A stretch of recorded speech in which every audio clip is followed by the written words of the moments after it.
Hey everyone, Edward here at Windows Report, and in this video I will show you what to do if Halo Infinite is not working on Windows 11.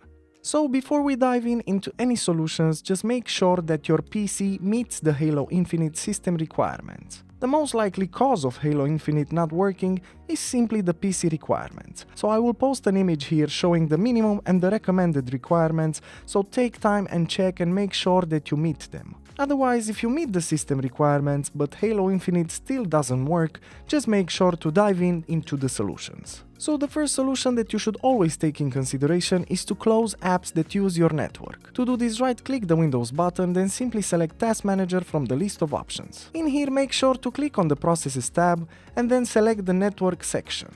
Now you can simply close apps such as video streaming or the browser or torrents that consume your bandwidth. Right-click the process and then simply select the End Task option.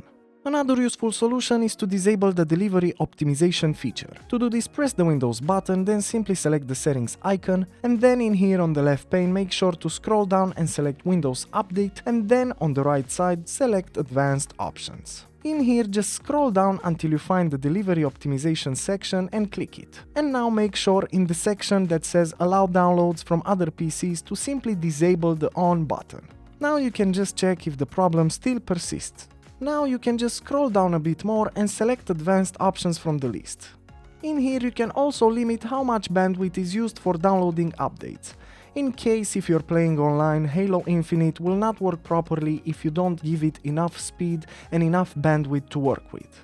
Now you can just check if the problem still persists. And another great solution is to turn off the metered connections. To do this, press the Windows button, then select the settings icon, and then on the left pane make sure to click on Network and Internet. Now you can just click on the Properties option.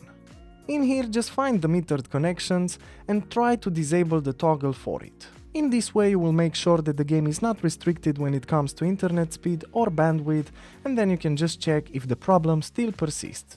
As usual, for more information and details you can check the article in the description below. And if you enjoyed this video, just make sure to like and subscribe to our channel. Thank you.